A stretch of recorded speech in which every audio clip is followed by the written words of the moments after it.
Okay, you ready?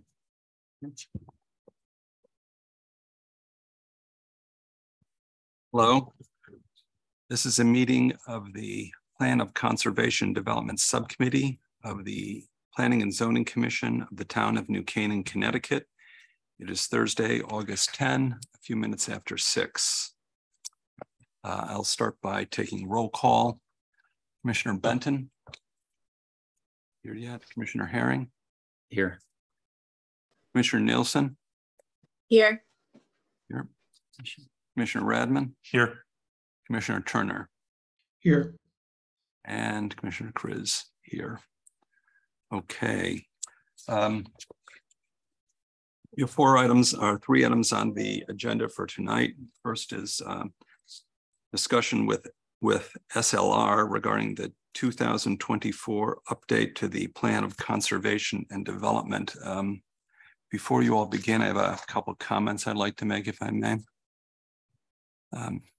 At this POCD subcommittee's prior meeting in June, we decided to secure the services of SLR to assist us in updating New Canaan's Plan of Conservation Development, a key document for our town, which is due at the end of 2024.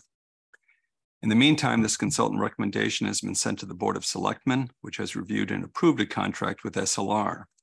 In addition, SLR has been gathering information and more formally planning its work in assisting this subcommittee and by implication, the entire New Canaan community in this important task. Today, we will hear from SLR on what they've achieved so far, what we as a subcommittee and as a community need to do to assist them, and learn of their plans, and to provide SLR value-added feedback and ideas. In particular, I expect we will learn more about SLR's concept regarding formal surveys of our fellow townspeople regarding our POCD, what to include and especially what to prioritize and how, so that SLR and the subcommittee can benefit from our fellow citizens' collective wisdom and use that wisdom to produce the most balanced, forward-thinking, sustainable, creative, and caring vision for our town. I note as well that we want to ensure that every item that needs to be included in our POCD per state law is appropriately included. Furthermore, we all want to do what is needed to ensure that our filing deadline is met.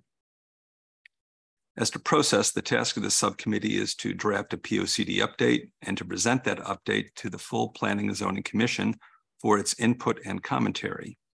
It is the duty of the Planning and Zoning Commission to create and approve, with further input from the public, a final draft, which I expect will occur in the autumn of 2024. In the coming months, I expect this subcommittee will hold a series of inclusive, targeted public meetings during which we will benefit from the input of SLR, as well as, I hope, all the people of New Canaan, elected officials, civic, charitable, student, senior, education, and faith groups, merchants and businesses, public safety and municipal leaders, other town boards and commissions, and all residents. I anticipate a subcommittee meeting in September during which we should have SLR survey data from our fellow townspeople, data we can use to best focus and organize our efforts. I look forward to a robust, friendly, open, and productive POCD drafting process, and I ask this of the people of New Canaan, please help us. It is a privilege to serve the people of New Canaan. So I will turn it over to SLR for them to make their presentation. Okay, great. Thank you very much. It's a pleasure to be in front of the subcommittee tonight. And for those sorry, I'm trying to get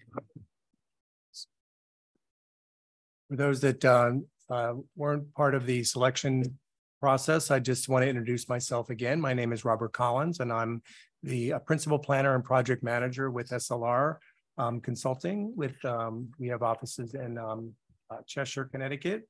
We're looking forward to working with the town as well as the subcommittee and town staff on developing the update for the POCD over the next year. Tonight, I want to kind of go over a little bit of our team, a little bit of our process, just kind of now that we fine-tuned a little bit more, and also for the benefit of anybody on the subcommittee that may not have participated in our proposal meeting. But tonight, it's a pleasure for me to be joined with another one of our planning teammates, Julia Fiore, who's AICP planner, senior planner, and also economist. And she will be assisting us as well as the rest of the team. The team also includes Nina Peak, who is our discipline manager, and will be doing a lot of oversight and will be attending various meetings throughout the process, including some of the open houses and stakeholder meetings.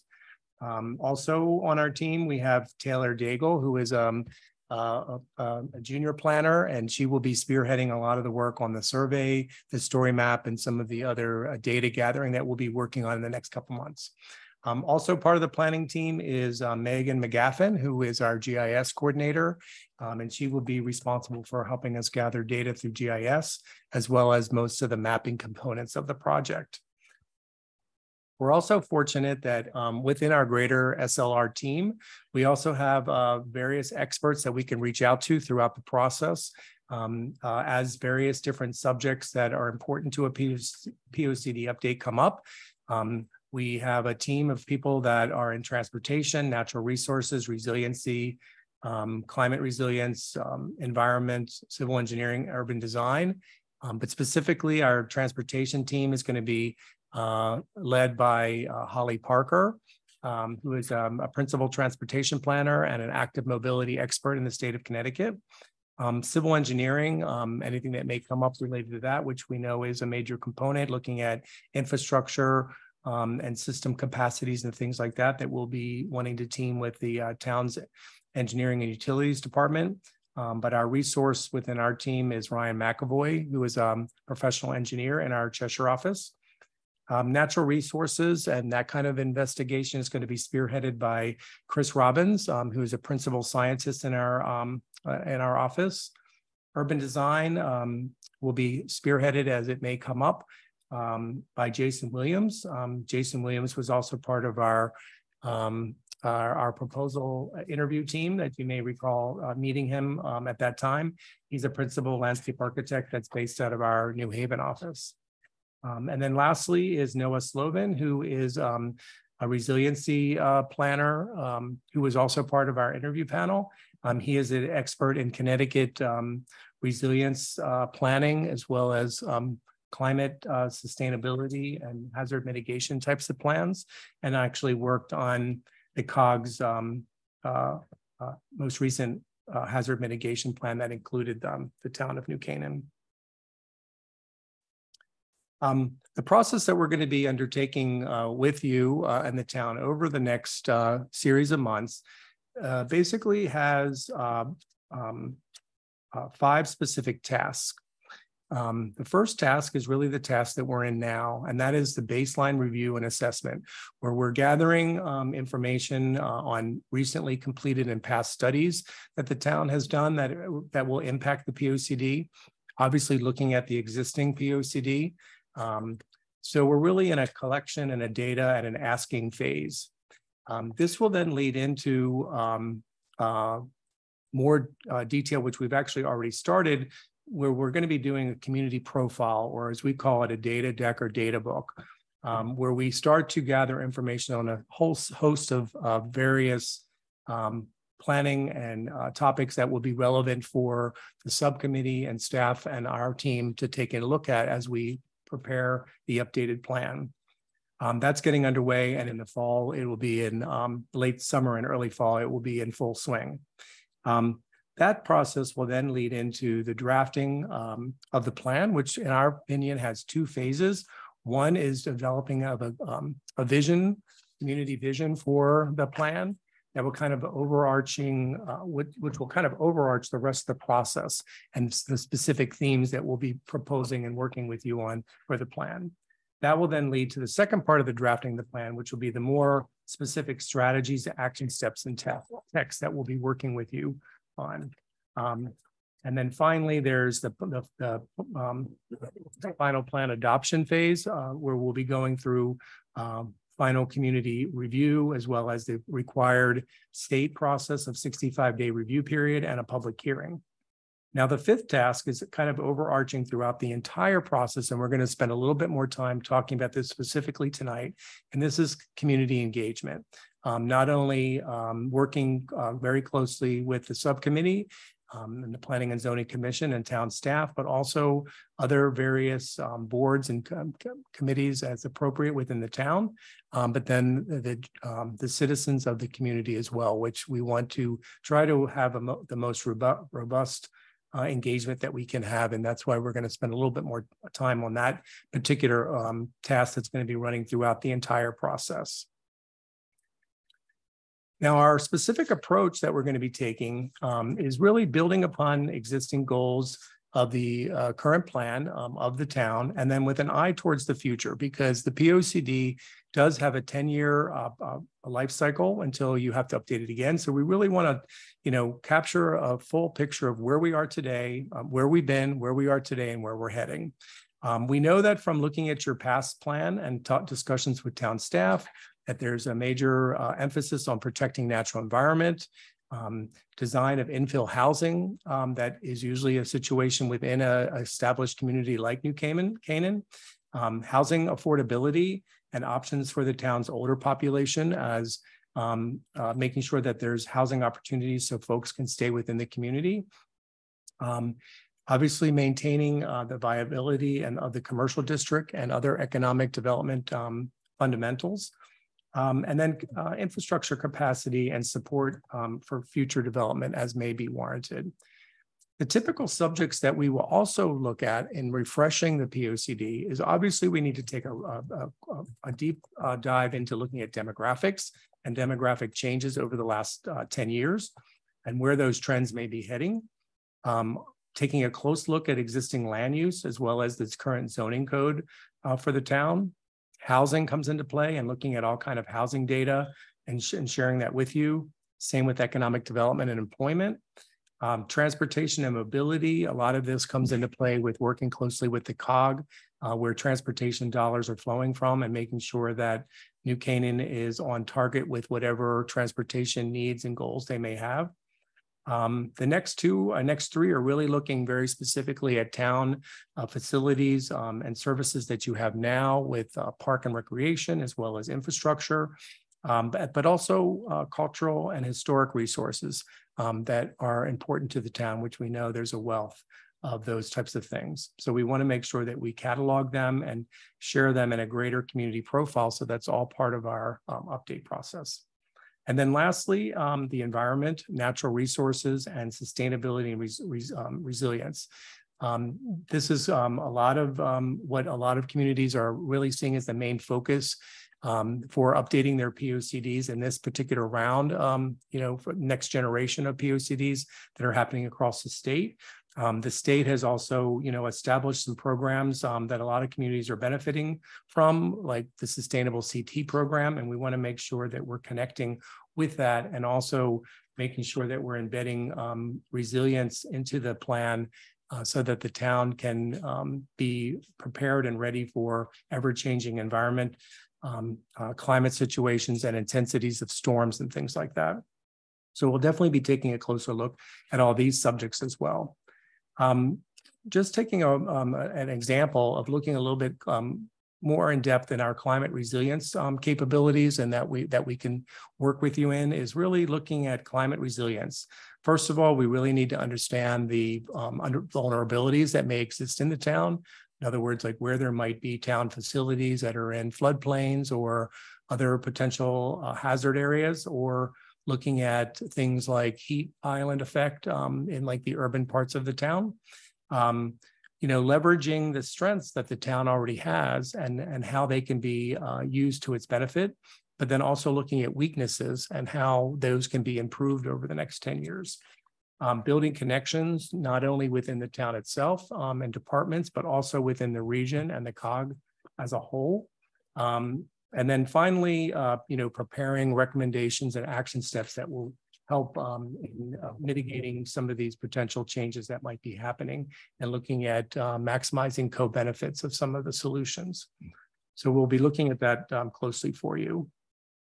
Our proposed schedule, which we will be continuing to fine tune as we go through. But we got the project underway in June. Our next focus is really for the next 3 months of August, September, October, and early November, where we're really going to be focusing on getting that initial public engagement and coordination with you all underway. Obviously, our meeting with you right now is happening, and we're introducing the overall process. But in the months to come, we're going to be wanting to launch the community survey. So we'll have that under our belt and as a tool for you all to use in guiding the vision statement and the next steps. Also holding a public workshop and open house at the conclusion of the survey so that we can share those results with community members and that they can come in to maybe an open house type of situation and kind of see what the results were and give some additional guidance. We're also going to be having a story map or a project website, which Julia will talk about in a little bit more detail. Once we get past October, November, and the December through like early March timeframe, we'll be looking at wanting to develop the vision, setting established themes for the plan, and then initial goals. We'll want to check in with the community again at that point after working that through with you. And then in the later part of the spring, we'll be looking at fine tuning and developing the final plan, as well as the starting to take a look at the layout and the image of the final plan and getting your buy-in on those types of things. And then ultimately in that later spring period is to reshare that out with the community, another open house to have people come in and comment, make any additional suggestions that may be warranted, and then going into the state required adoption process, which is a 65-day process that would probably start around next June so that we can have the plan adopted in the summer months of next year.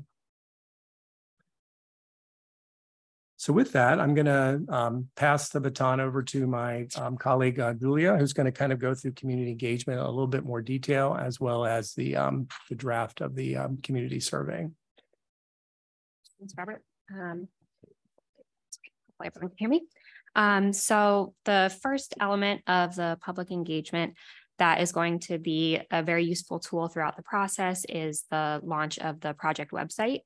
And we use what's called a story map, and it's an interactive website that will be continuously updated throughout the process. And it's a place where, citizens can go online, they can see, okay, what is the POCD process like?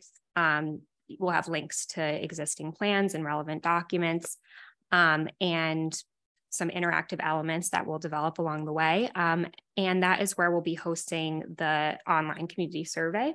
There will be a link via the project website to the community survey. And we're looking, so the story map, the project website, we're looking to launch in early September. And then the community survey would follow in September, mid-September, late September, potentially going into October, depending on our needs for how much response we're getting in the initial few weeks. But we're looking for about a 2-week survey. And the survey is going to be available online, as well as we'll have printed versions that will work with Sarah to develop a plan for distributing those to relevant locations such as the library or senior centers. And so after we finish the survey, which we'll have our public workshop, which will present to the public the findings from our survey, which will help develop early on, some of the vision. And the survey will touch on each of the important topics for the POCD, as well as the visioning. So the public workshop, as Robert said, it will likely be an open house style, which we really prefer because it gives people an opportunity to drop in as they can through a longer time period, such as like 4 p.m. to 7 p.m. And enables more casual conversations between neighbors, for us to speak to the public as well. So following that, the second public workshop will be in early 2024. And at this point, we'll have a more developed community vision, and the public can give us some feedback on that. And then finally, the third public workshop is going to be in spring 2024, where there will be a more developed draft plan to present to the public. So for the community survey, as I noted, oh, sure. Can I interject? And I'm not sure if can we ask questions from this? Yeah. So when you go back to the previous slide, I may have missed it, but we have other nonprofits and things like that. And I wasn't sure if the thought was that we would funnel those nonprofits to attend the public workshops, or whether you would have more focused engagement with those other commissions or other private organizations like the New Canaan. Gosh, I'm blanking on all of them, but there are lots of different. We have started having some conversations with Sarah about that, because I know she's been kind of gathering that information. And I think initially, Sarah, you're going to be reaching out to some of those initial groups to kind of just let them aware, maybe making a statement or sharing a flyer with them to let them know that the POCD is happening. We certainly want them to also participate when we do have the open houses. Their attendance would be definitely desired. Okay. And then I think as we get further into the process, we usually, and we really need to start looking at, once we have the vision, like what are going to be the various goals and strategies and action steps. We really need to then connect not only with the other town staff, as well as any other important boards or nonprofits and things like that. So we usually host what we call roundtable meetings at that point to gather people together on a specific day or a series of days, so that we can really kind of flush out what needs they may have or linkages that we need to make in the POCD with work that they've done. We certainly don't want to duplicate any work, but we want to make sure that there's an appropriate link. Like a parks master plan, for instance, is a very good example. Because we don't want to have a recommendation that says, the Planning and Zoning Commission should develop a park master plan. We want to make a linkage to a park master plan that maybe the Parks Department is already underway or undertaking. Very fair. And we just have a really active nonprofit community here with the New Canaan Community Foundation, the Wavency Conservancy, even things that get into, the Canaan Beautification League in terms of some of these things. So there's just a lot of intellectual capital in those organizations that I'd want to honestly inject pretty early in the process, because I think some of their narratives, like I think at the Community Foundation, just how thoughtful their investment structure is in terms of how they issue grants to the community. I think it might benefit your team from kind of reviewing some of those top organizations. I don't know if other people on the board agree, but I think that the Land Trust, for example, is another one that could potentially share some of their research. Right. Oh, yeah. I totally agree. And we have had conversations, and we're flexible to, interact with them as much as we may need. Okay. I know you don't want to have too many cooks in the kitchen, but Yes. So we want to make sure that we capture like what they're doing and how that they can tie in, which is, I think, is a very standard thing in a lot of POCD updates.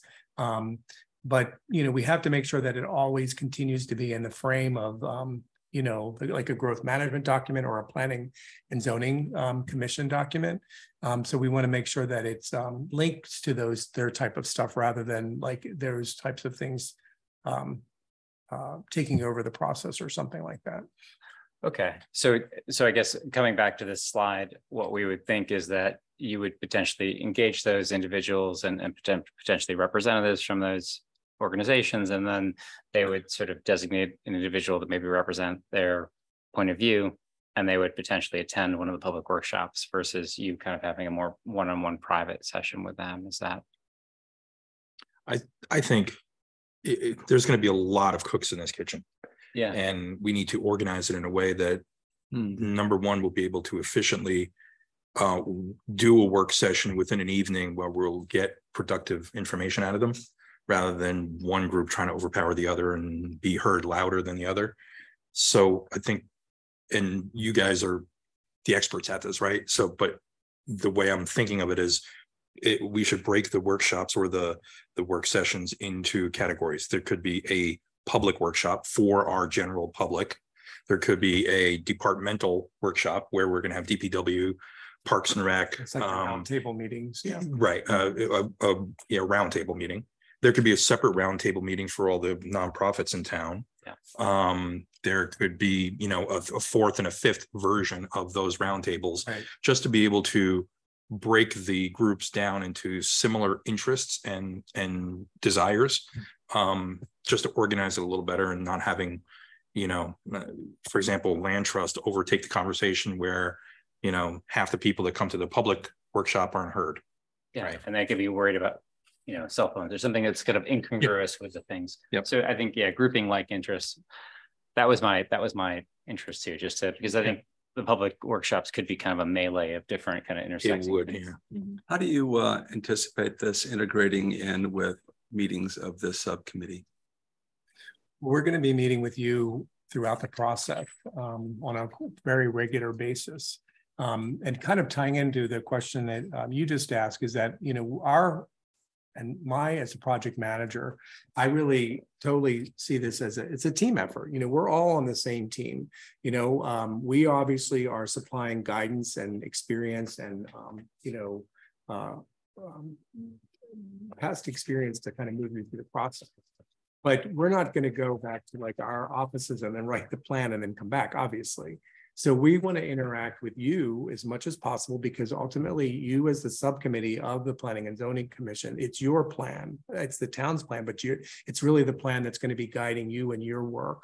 And you have to really help us synthesize all the different components that we're hearing and being involved as much as possible, but also directing us on, who are all the right players to be talking to that you want us to talk to, as well as with town staff. We're all on a team together, and that we're all, we all should be involved in interacting with those entities too. If we have roundtable meetings, it's going to be important for somebody from SLR to attend, but somebody from town staff and maybe somebody from the subcommittee needs to be in attendance too, if at all possible, so that everybody is hearing those types of things, so that we can all benefit from our own unique viewpoint that we have on this greater team to develop the POCD for the town.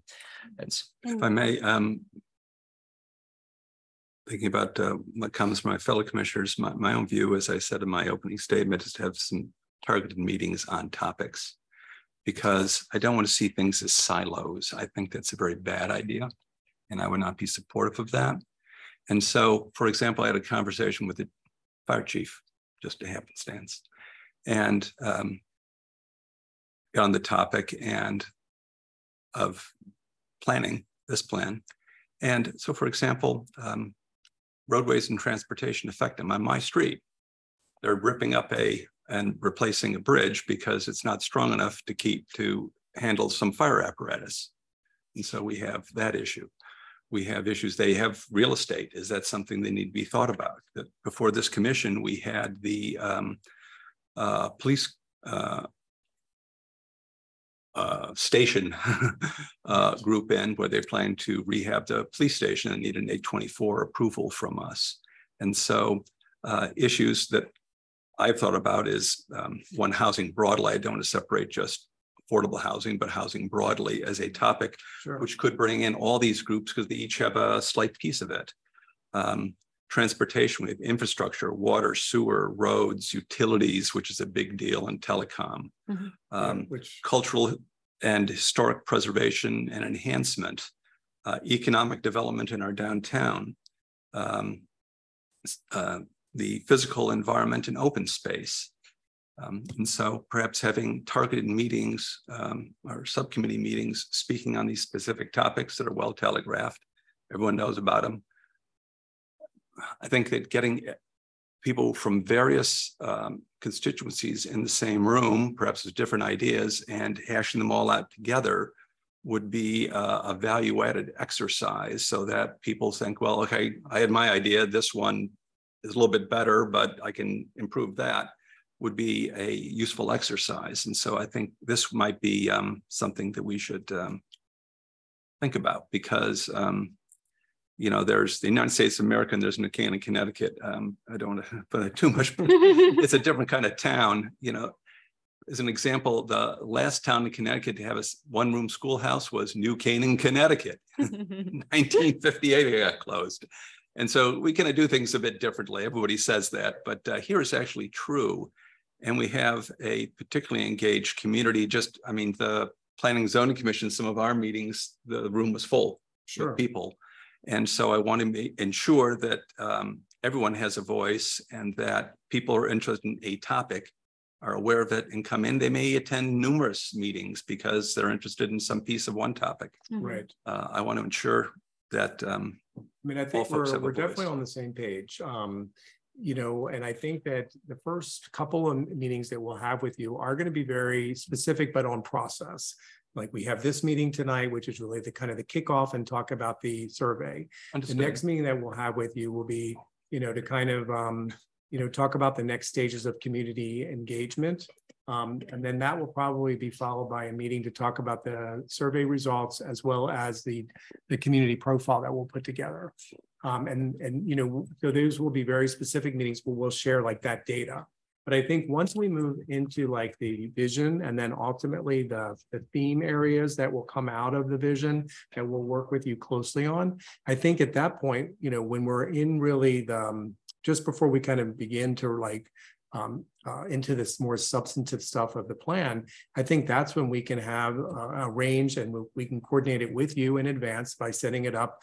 And then also working very closely with Sarah, where we can then set a series of the next several subcommittee meetings can be on those individual theme areas, which would be subject related. Just 2 points. I want to be sure it's on the record that Commissioner Benton has joined us. Yep. Good. So that's fine.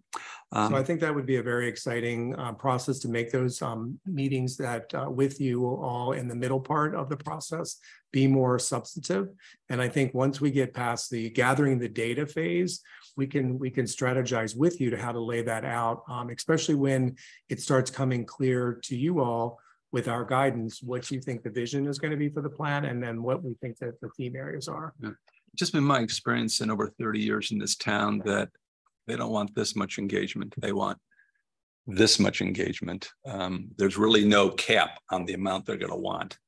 So okay, you have been informed. Yeah. This is coming at you. Obviously, Sarah's going to be helping us balance that out a little bit because, you know, there are, you know, we're going to be involved as much as possible. But again, we're all a team and that there might be some things that might fall into her court or into your court, but we'll all be in it together. And, you know, we'll engage as much as we possibly can. I think you're going to find this to be a very active and engaged subcommittee. Yeah, well, I mean, we would not be, I mean, you are the leaders of this process, so we want to be engaged with you as much as possible. And the more interactive that you all want to be, the better it makes the final plan. So we're very excited to hear that. I'm interrupted, maybe you wish to continue. Oh, sure. Yep. So yes, we're moving on to, if it's okay with everyone, to talk about the community survey specifically. So I know Sarah had provided you all with a copy for you to review. So we're hoping today to just do a quick overview, talk about any comments you have right now, but we are looking to, you know, within the next week, you can look at it closer and then give your comments to Sarah. But happy to talk about any comments you already have now. But so the community survey, as I noted, it's going to be on online. So the platform we use is called SurveyMonkey. So the way you're seeing it now is the way it will appear online. The printed version will have it formatted differently for pagination, but we wanted to just see like how it would look with the dots and everything on the SurveyMonkey. So the key topics for the community survey are on the slide here. So we're looking at quality of life, open space, and then, you know, many of the key subject areas we've already gone over that are really key to the POCD process. And then towards the end, we have questions on visioning and then demographics. And so we sort of organized it that way. having the demographic section at the end where we're asking people, where do you live? Your age. That is very helpful for us in terms of tabulating the results to see if there are any differences between, neighborhoods, between ages, between age groups. But we don't want people to have, question fatigue. So the key questions are, we try to keep it under 25 questions so that people can get through that. And then if they want to give us that extra demographics info at the end, that is very helpful to us as well. So we're looking forward to hearing your comments on, the topics. If there is anything that you want us to ask that we haven't asked, or just any specific, edits to the individual questions themselves. And then we're also, we're going to be working with Sarah about distributing this to, the print copies, and then we'll need your support. And, it sounds like we're not going to have trouble getting engagement, but we would really like, we want to get a good response. We aim for around 2% of the population, which would be about 400 people. So more than that. We can, more is always better. That would be wonderful. Yeah. At a minimum, we want 2% because that's usually a good number. Yeah. Yeah. With a big large numbers, survey, yeah. It can be somewhat challenging, but if unless it gets sent to every household, which is an expense, or like a postcard, some communities have done that, but that's an expense too. But if we're at a full volunteer survey, 2% is usually a good number at a minimum. I would suggest someone on the website, there's a place you can click and say, please mail it to me. There are people who will want that. Okay. I think. Okay. Some people still like paper-based media. Don't want to exclude them if they may be differentially abled or something and they can't handle it. And we'll want to work with Sarah and you to figure out all the channels of like how we should advertise it, as far as like, newspapers or social media. Mm-hmm. We can also have a QR code that can be available and with flyers, and people can just click to it to go from a QR code as well.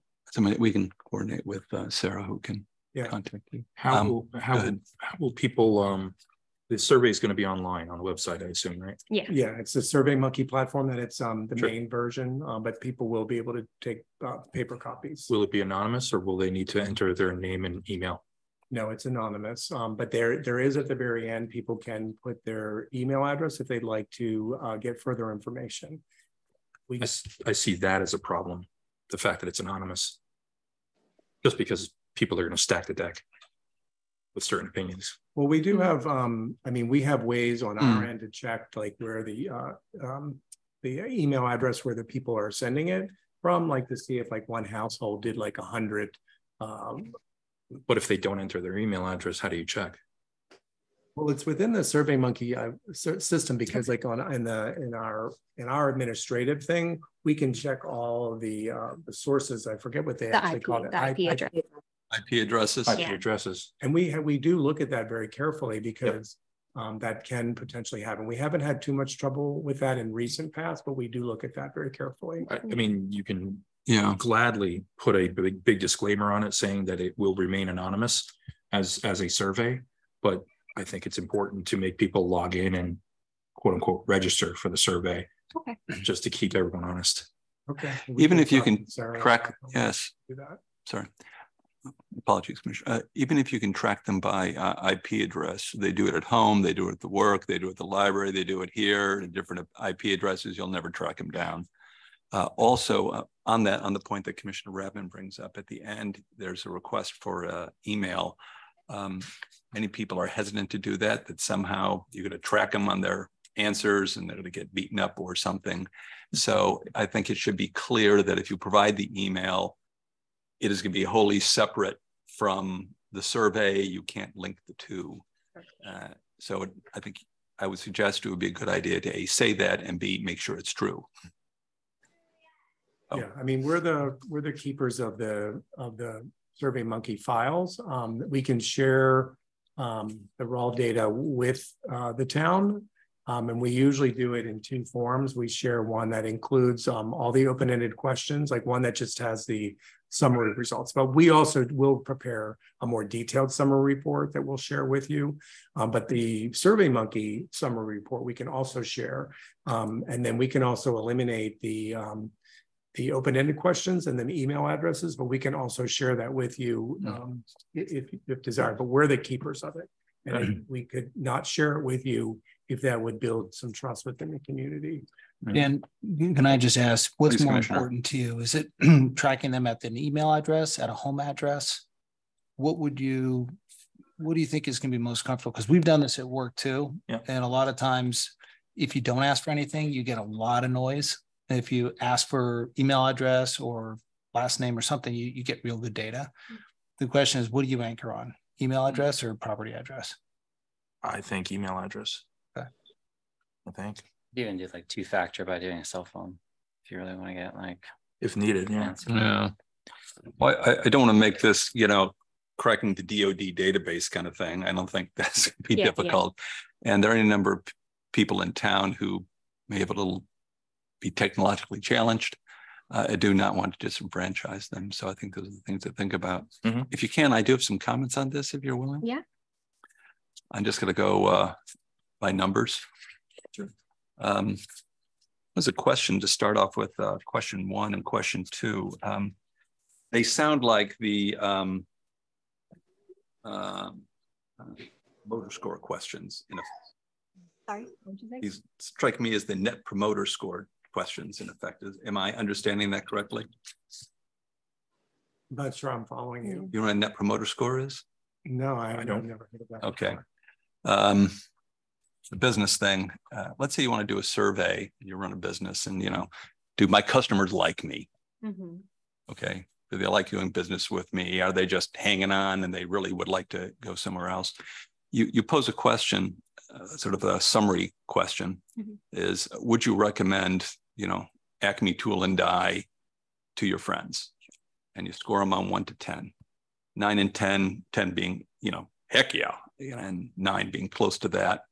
And then down to 1 means I'm heading to the hills.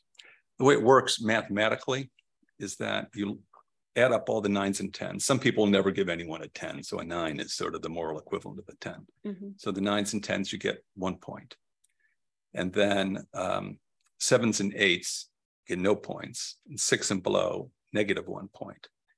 And so you balance them out. So if everyone gives you a 9 and 10, you have a score of 100. If everyone gives you 6 or below, you have a score of -100. And, if it's 1/3, 1/3, 1/3 in these 3 groups, your score is also sort of 0 because they cancel each other out. And what they found is that this tends to be a very good determination about whether people really like doing business with you and they're really loyal customers. And there are people who get paid a lot of money and get paid a lot more money if their net promoter scores are high. Often this is used in evaluation by boards of C-suite people. And if you have a score that's even 20, you're doing really, really well. If it's 50, you're like the best thing on the planet. And so what it struck me is here is sort of that type of score. And you may want to look into net promoter scores, very useful concept. But this is the, if we get all excellence, regardless of what else, that means things are basically pretty good. Maybe they have some commentary on how you can do it better, but that. And so I was wondering if this was that type of query. I guess the answer to my question is no. No, yeah, that was not, since we weren't familiar with the net promoter score, that was not the intention, but I think it is a good, first question of just how are we doing? Fair enough. But yeah, I mean, I kind of concur. I mean, we certainly weren't thinking that it would be analyzed any greater than that. And again, these are, our suggestions based on our experience of what other communities have asked and what for their POCD. And usually the reason why this is up front is just to kind of gauge overall, like, where does the community stand amongst the folks respondents that took the survey? I just suggest rather than a 4-point or even a 7 Likert scale, 9, 10-point might be interesting. So just throw it out there. Anyway, moving on point 3, it says, what makes living in New Canaan special.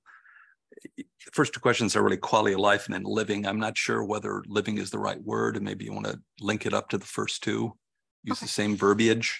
Just a thought. One thing, just a real quick, what usually comes out of this particular question is that people will put in words, and then we do a word cloud, if you know what that is. Like a factor analysis type? Yeah, like we're like all the, we put all the open-ended questions together and we see which word was like the most common, and then that we kind of create a word cloud. That's for the use of the document. Also on 4, use the word town. I think you probably didn't change it from your basic template, but you want to say New Canaan instead of town. I always use the proper term, just a little thing there. On point 5, it seems you're asking 2 questions, and I really think they probably should be separated. I think they're good questions. But you say where you live or throughout New Canaan. So they may say, I love where I am, but those folks on this side of town, boy, they're in tough shape. I think they probably should be separated into 2 issues, is my own sense of things. Which part of that? I'm not that sure. Says where do you live or throughout New Canaan? Yeah. Or So question 5.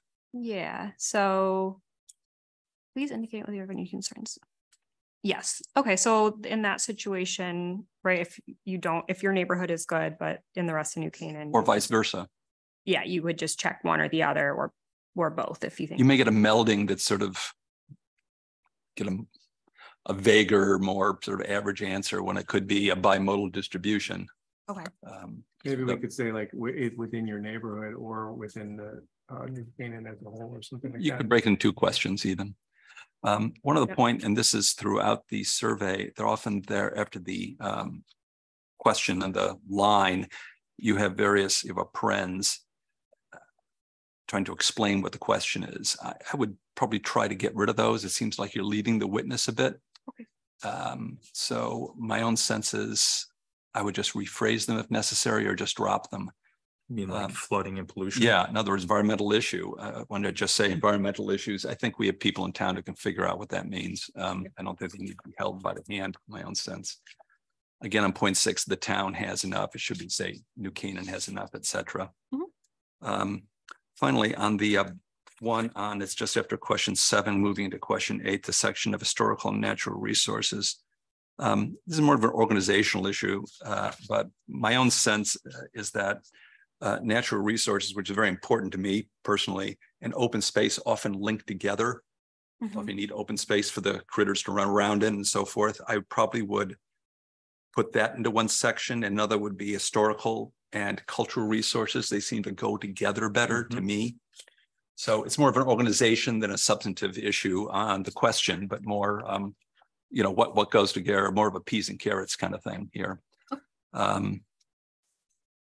There's one point on question 8 I probably would add, which is flooding.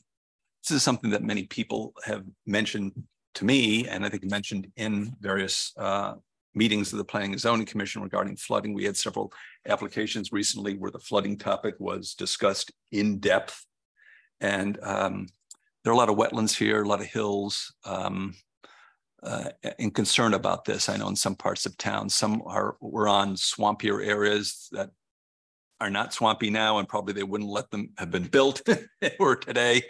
But flooding might be useful to discuss in there. Sure. Also, one thing is that if you're talking specifically about the town government, say town in New Canaan, if it's just generically, I would just say New Canaan. Got it. Okay. Also on, sorry, I just missed it. On question 10, it's a typo. Towards the bottom, it says direct the Planning and Zoning Commissions.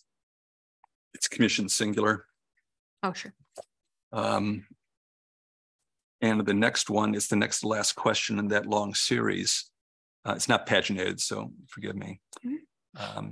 It says install vehicle charging stations on one or more town properties. You might want to consider expanding it or change the rules to require that new parking developments have a certain percentage of spaces with charging stations.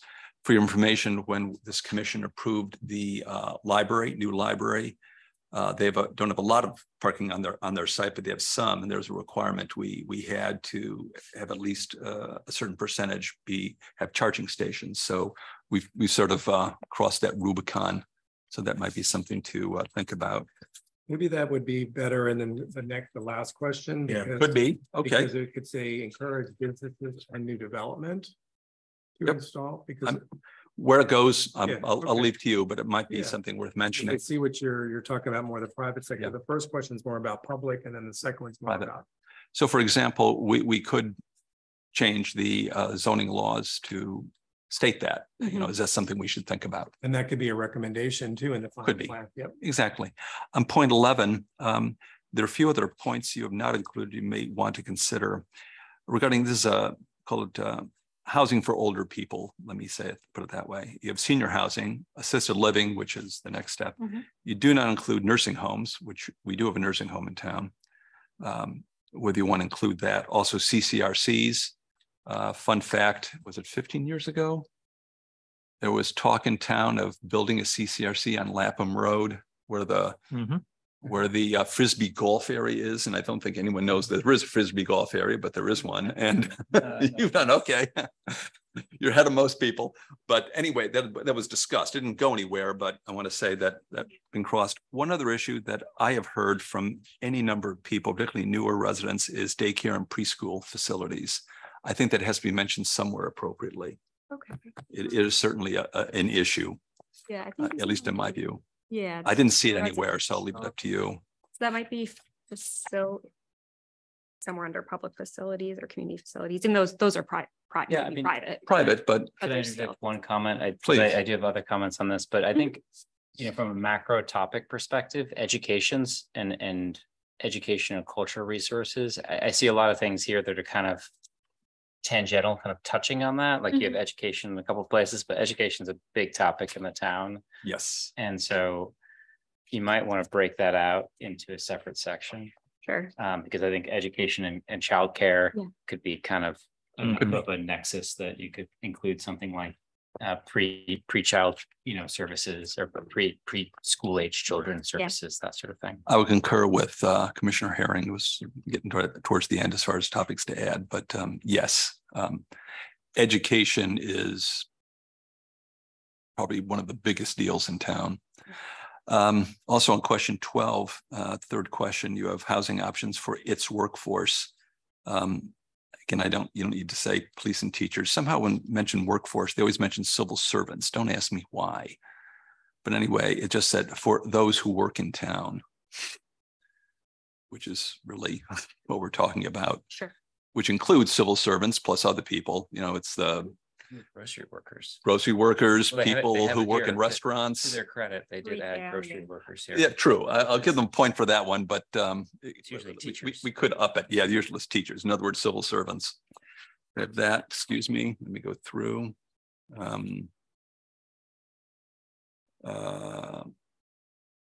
Commercial development, hold on. Okay, I'm on question 16. Transportation. I think it's about the first, second, third, fourth, fifth, adequate transit options, just say buses. You have to mention the trains somewhere. Yeah. So that was left off. Also, the final question, you say dial a ride, that it must be somebody else. We have a group called Get About. So that is the one that does it here. It does exactly this. So I think that should be changed, assuming you want to say that, but I think I probably wouldn't give them a hint because maybe they don't know about it. It's a PR issue, but I think most people know about it. Quality of town facilities, 18, 19, on 20. Question 20, there are two entities that probably should be added. One is not, well, neither is, one's on town, I will mention them. One is the land trust. Now, admittedly, it's a private group, but it's a pretty big deal for these types of things. So I would just say land trust properties, New Canaan land trust properties. That's me. Again, it's not town owned. The other is Nature Center, which is a private group, but it's on town land. That's another pretty big deal. It's 40 acres. I think it needs to be included in this. And it's often used for walking and hiking and other recreation. So I would include that. On 21, you just have a checkbox. I would suggest you may want to think about a ranking instead. Among the options? Yeah. Okay. Including the fifth other, they may put their other in number one. So let them rank it. I think you get a little more nuanced answer than just yes or no. I would may on that one. I'd also put the word awareness. I think a lot of people may not know what's there. So you have lack of program or event interest, but they may just not know of it. So I'd put awareness as one. Fair enough. I agree. Thank you, Commissioner. On 20, to repeat Commissioner Redmond's comment and my comment that if they do choose to insert their email, that it will be disembodied from their answers. There's no way you can link the two. Mm-hmm. So it has to be stated clearly and true. On 25, I would have a few amendments. On third point, work outside New Canaan more than 25 miles. I would say, well, it's an issue is that work outside Canadian. One, you have to say work in New York City and train commute needs to be an item. Yeah. The other would be work outside New Canaan and commute by car, which is essentially the only thing you could be able to do realistically. Some people may want to bike into downtown Wilton, but I don't think they ever will. So there's that. 26, actually, it's only a nit, should be fewer than 2 years, not less than. And 27, I'm wondering, should there really be 4 sections and keep the downtown as a separate section? And this brings up another point. Yeah, that was, we really wanted to get input on that. Posing, are you on town water and or sewer? That tends to be a big deal. Okay. And again, you're going to be somewhere in the downtown-ish area. But looking at our sewer capacity and water capacity is something certainly that we're going to look at here. But you know, that's I think it's an important data point in my opinion. But I would say put 4 sections. Carve out the downtown. Yeah, the downtown-ish. Now exactly where you draw Just the line. For reference with that map, that's the elementary school district lines. So yeah, you know, it's a. It looked familiar. I wasn't sure exactly, but I kind of had that. Yeah, I would shift it. So for example, even south, you know, you go along the Merritt or south of the Merritt, is that really south or west? I couldn't have a long conversation anyway. On 29, you don't include anyone who may be cohabitating with people they're not romantically involved in, like a roommate or my cousin Fred or something like this. I think we said I live with unrelated others. Where's that? I didn't see that. 29, the second one. 29 second. Unrelated others. Okay, fine. Mm-hmm. I guess you're assuming everyone's a couple as opposed to polyamorous, but I'll let that one go.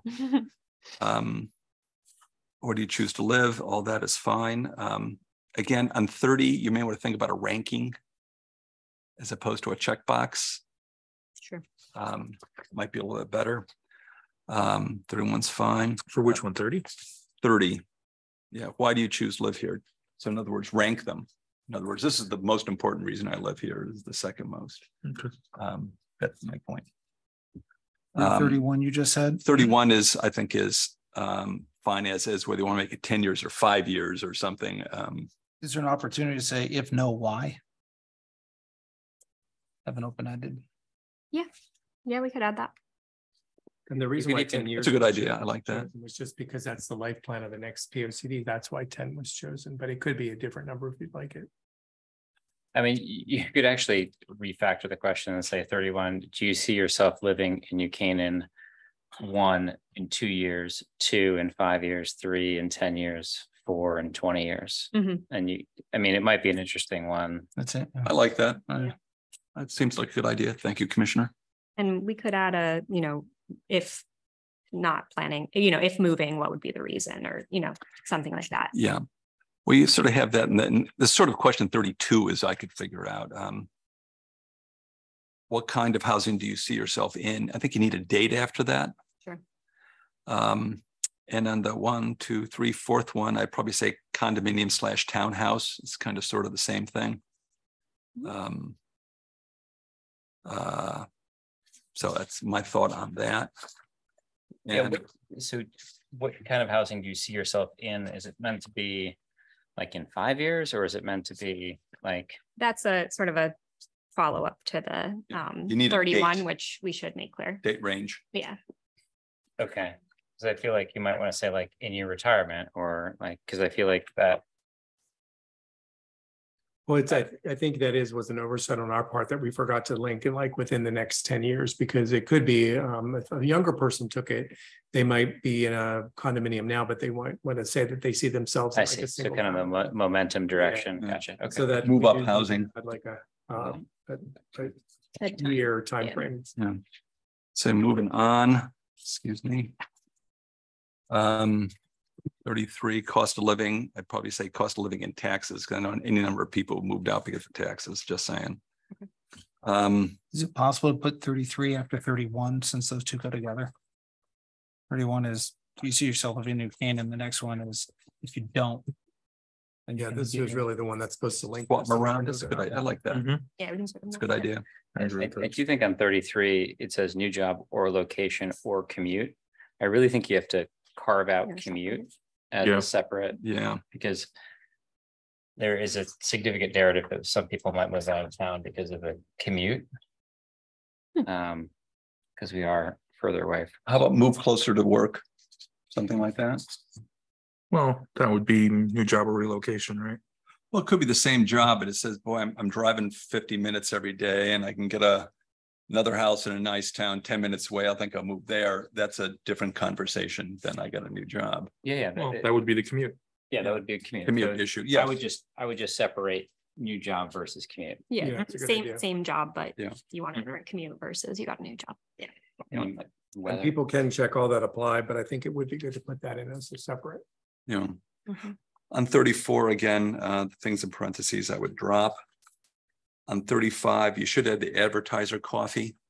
They don't hold them as frequently as possible as they used to. I think they're probably additional ones that are going to start up before long. Do they still hold them? Yeah. They do. What's it called? I thought I added that too. Nope. Have coffee and carb. Canning or community caffeine. coffee at the Yeah, bottom. That's the, Oh, it's in the that's the Canaanite. The official- Canaanite. Yeah. And So sorry, with what did you call advertiser it? coffee is a Advertiser separate coffee? one. At 35, you could add a ton of things here. Yeah, you could. Like Mayfair, you could do like Fourth. Wait, is Mayfair, that- yes, Mayfair. Yes, Hmm? yes. The advertiser doing. Excellent. coffee. They started it. On 34, would you be okay to put school? As a bullet? School. 34. No, it's a good, I like that. School, the school Yeah, posted in newsletters. the school. School communications. The school has a very good distribution system. Let me just say that. Yeah. But yes, a very good idea. Thank you, Commissioner. So advertiser coffee, town boards and all that. Why do you want to know 36? What's that? What's the thinking? And I think the reason why we've included that and we have it there for your consideration is that some communities want to see if like the majority of people that responded to the survey are people that are actively engaged or like not engaged. But it's just a suggestion, and if you don't feel like it's necessarily important, we could eliminate it. Do you have other questions like that? Like, Fine do with you have me. children or things like that? Do you have children in the school system or? They sort of say that when you're like, do you live at home with children Yeah, like under kind the of age of like pushing 18? So you 39. assume they're in The the household here, 29, I guess. Yeah. Or, We could ask, I you picked know, out a private or 29 public is the question school that or, answers that. yeah. okay, yeah, okay, 29, fine. Yeah. A few other final points. Commissioner Herring is correct in my view and ahead by mentioning that we got to amp up the whole education section, I think. Also, there's really nothing specific on utilities and telecom. I think that's a fairly big deal in town as well. Okay. And I think that needs to be a separate section in some manner. I think it wasn't a response to one of the infrastructure questions, It's but in we your can separate it resiliency. out. It's in there sort of. I just think Sustainability is in there. I think we need to, maybe it's moved some questions into a utilities and telecom Mhm. section, but it's a topic of significant community engagement. And I, not only from residents, but also fire, police, ambulance. They have spoken before this commission on these topics, as have elected officials. It's a thing. Yeah. I'm also wondering if there should be a separate section on public safety that would include fire, police, and ambulance. I made the point earlier when I was speaking about the my conversation with the just happenstance with the fire chief, and he said, "Well, why does this apply to me?" And I said, "Well, they're tearing up a bridge on Ponus Ridge so that your apparatus can cross the bridge, and you do a physical plant, and you utilize utilities to communicate." And he goes, "Oh, yeah, good, yeah." So clearly, there's an issue on that. Just some other points. We talk about distribution, but usually the launch of the official end of summer in New Canaan is the beginning of school, maybe a day or two before, because most everybody is back by then who's going to be away. And so I would suggest to you that launching this at about the time school opens is probably a good time. Okay. Okay. Yeah. I mean, that's the starting gun. Yeah. I mean, that's one of the main things we wanted to get locked down tonight is when do you want the survey to start? My own sense is that, well, commissioners, please chime in. And also Commissioner Nielsen, Commissioner Turner, please raise your hand or chime in if you have some comments, please. You haven't been forgotten, but that probably 2 days before this launches, the start of school is basically everyone's back and gearing up. And if you start then, you've probably got everybody. If you do it in the middle of July, they're not around, but people are around. After Labor Day. Usually it starts the end of August. When is the beginning of school? School starts, I believe, August 29th or 28th, the last week in August. I would launch it right after Labor Day. You've got a large population of parents that are completely going to ignore this because of all the bombardment of school emails. That's the reason why we were coordination. Maybe the 15th the day after September. the Tuesday, or I think the Monday or Tuesday a week after Labor Day. That would be everyone's kind of settled into their routine at that point, and they're going to be looking at stuff like this and paying attention to emails like this rather than in the middle of the mayhem of school engagement. Yeah, I'm 150. No, I would be. Yeah, I mean, like mid-September, I think the dust will settle. Yeah. That's why we were suggesting September. Well, the September 15th is actually a Friday, which is a little bit of an odd day to start a survey, but that could maybe be a soft launch, like it could start that weekend, but then, the 18th would really be when we would start the clock ticking for a full 2 weeks. Is that what it is? We could back it up to the Monday, September. Usually Monday is a good day to start it because that's just when everything is fresh or like at a very even date, like the 1st of the month or the 15th or something like that. How is the town notified? So my initial thinking was that, the town social media, we do a press release in the New Canaanite, maybe the advertiser. And then I was also going to ask commissioners any Facebook groups or other volunteer groups you're a part of to send the word out that way. Well, also we have this emergency contact list from Office of Emergency Management. Can we alert people through that? I can ask if we're allowed to do that. I don't know if we're allowed to do that, but I will ask. It exists, and I think it's a pretty good list. But I don't know. Email or text. It's a pretty good list. We should through email and text, as I remember. Yeah. We should also talk to, the politicians in the recent caucus. They were doing a lot of push through Facebook, which they basically engage a Facebook guru that will figure out. They'll write the algorithm of targeting anyone in New Canaan with those specific ads. Moynihan did it. What's her name?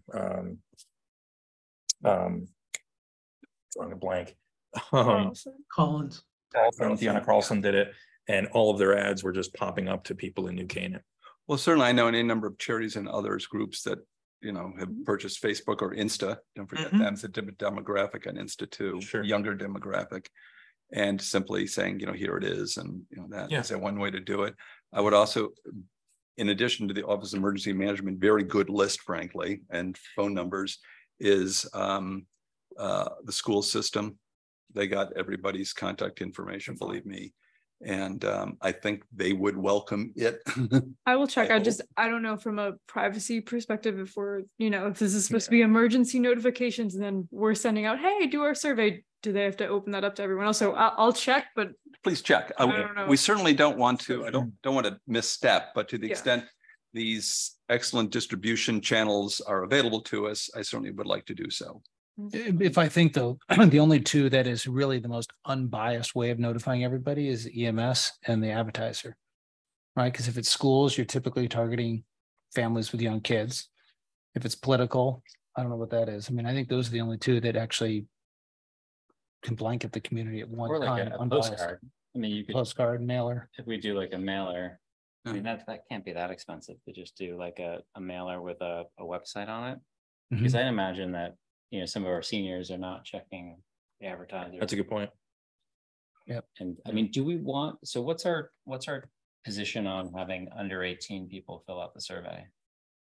I think they should be encouraged to, because, you know, we want all town residents, from, Okay. you know. I just wasn't sure what the best practice was. I don't on know, that. once we get into too young, there's probably a cutoff, but sometime around like, you know, probably 6th grade and older would be, they probably would comprehend it. And what's well. You'll be a voting age What's within the the next 10 tell on years. whether you're a student here? Like, Um, because Is there anybody on the, like the Planning and Zoning Commission that, is linked with the school, like you know, that might be able to connect very easily with the channels within the school system? Easiest thing to do is you contact the superintendent's office, and they have links with the PTCs, parent teacher groups, as well as their own staff, because if they have comments, I'd like to hear it. I mean, they're important parts of this town. Okay. But, number 29 would have to be adjusted because there's no, I'm a student. Yeah, if we're opening it up, it would be, I'm a child Because- living with my parents. They'd have to basically say, I live alone, which isn't true. I'm not a couple, I'm not a single parent. I like student, I like that, it's a good idea. Yeah. What I also recommend, going back to our email discussion earlier, I would take 23 and 24, which is the entering your email and your age group. Make those the very two last questions. Even if the email, you know, there'll be a disclaimer that it, you know, it'll still be anonymous. This is just for entering purposes. If we can engage people to get through 30 or 40 questions all the way to the end, and if there's some hesitation about entering email, the person who's just human nature, if they've done 40 questions, they'll be more inclined to say, you know what, let me just stick the email in there because I've already done the work and send it in, rather than halfway through and someone's going to get bored of it and say, screw it, I'm not doing it. Yeah. I would just reiterate, some people share my email and they'll just close out. It's okay, but Yeah, that's what, I mean, I've done that because then I just assume I've done it. I'm getting some spam list, Yeah. right? yeah, Yeah, we can Because if include, I go back to question 5, Yes. where you say in my neighborhood, everybody can fill that out, but we have no idea what neighborhood they're in. So if we put actual home address, then we actually have information to work from here. It's like, okay, noise. Well, if we know noise is happening on a certain street, we can look at it. geocode it, yeah. Otherwise, I'm not sure how to answer 5. I mean, Or I act guess on Where the five. map you comes have, in. you But have the we- districts, you have west, east, south. and- So it'd really just map that to one I of mean, the 4 I just- zones. That would be, Yeah, I think that we had some edits to that or suggested edits to that question because I think we could eliminate that issue by putting the neighborhoods rather than saying in my neighborhood, or it said, you know, in New Canaan in general. It could be, you know, in this area of town, which would help. Sort of few words there. One question that you, for the question, you have not included this, and often they're included in these surveys, is household income information. Many surveys I receive, they want to know that. Now you haven't. I assume that was a purposeful thing. I have no particular dog in this hunt, but does it matter to us? it doesn't matter. Is that useful? Do we not want to do it? I see it a lot in surveys. Yeah. I mean, So please help me. I mean, I think it Appreciate your depends on thoughts. the focus of the survey. I mean, you know, the demographic information, I mean, we haven't found it useful to ask that question because I'm not quite sure how we would divide it up. But if, you know, I think in a larger city that might have a really big spread of that. I mean, obviously in the data that we're gathering from, you know, for the community profile, we're going to be getting information about that. But I mean, it's up to you. I mean, if you feel that it would be really important for the community to determine if people of different socioeconomic might be valuable to your work, our work, we could include it. But I think, you know, a lot of people would probably pass on that question. Yeah, I think that would be, Yeah. it could be off-putting, but it, you know, if it's, I think it would be more helpful for determining if the survey is getting to, you know, a wide range of income levels in the town. I would also suggest, as regards distribution, there's still print, and I'm talking about newspapers, but notices in Latin Community Center, which is where many of the elderly will gather. Mm-hmm. I would make sure that each of the houses of worship in town have one. Mhm. That tends to gather a lot of people. The library, certainly, town hall, nature center, all those sort of, what else? You know, bulletin boards in Mead Park and so on, I think would be a good idea. Yeah, and we, you know, we could have the flyers with the QR codes, and then at select locations, we could have, you know, printouts available. Sandwich boards with QR codes. Yeah. Those are not allowed, so. Hmm? We don't allow. Some. We'll look the other way on sandwich boards for this one. Write the rules. Like the other way. We do have some sandwich boards on Elm Street. I will tell you, I do see them. We're aware. This is Commissioner Nielsen. I have some comments on the survey. I'll send my specific comments to Sarah because I don't think it's a good use of the time to go through them now. But my main question was, what's the purpose? I mean, I know the purpose is to engage the public, but what are we trying to extrapolate from the public with this survey? Are we trying to get a sense of the issues in the town? Are we trying to get a sense of where the town is strong and weak? Like, if the consultants could just, you know, talk about what they hope to get out of this, so, and how it will be used, I think that would better help me make comments that are useful to them. Well, I think everything that you said is exactly, I mean, you know, we're trying to gauge, you know, the community and where their opinions lie related to the subjects of the POCD. And so therefore, we want to find out what the strengths, what the weaknesses are from the respondents, as well as areas that the subcommittee should focus on for theme areas and major topics for the update. You know, what we find out in other communities is sometimes there's a lot of clarity on like whether there's a desire for bike lanes or sidewalks, or whether there's a real desire to have you know, new types of businesses in downtown, things like that. So we're trying to ask like a really broad brush series of questions so that we can find out you know, what the focuses should be for the POCD. I asked because there are some questions in here. I'm looking at question 10 specifically, where I feel like you start to get into strategies and implementation, like things the town should do to improve on things. And to me, that's kind of a different purpose of a survey. Like right now, I think we're asking the public, what are generally the issues you want us to be addressing? Where is the town strong? Where is the town weak?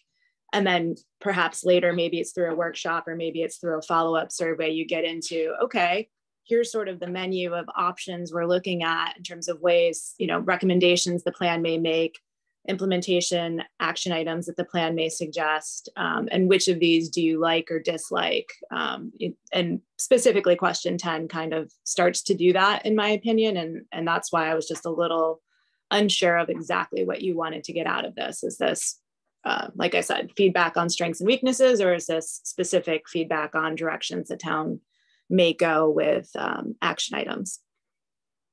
Well, again, I think it's a combination of both, but it depends on the subject. And I think one of the reasons why, and it's good that you pointed out question 10, because there's not too much sustainability that's built into the current plan. It's kind of a newer subject that a lot of communities are looking at. So therefore, we're trying to gauge, since that's going to be a new subject that's most likely going to be embedded in POCD this time, we want to kind of gauge so we can share with the subcommittee the various ideas that seem to have the strongest desires to be focused on for sustainability.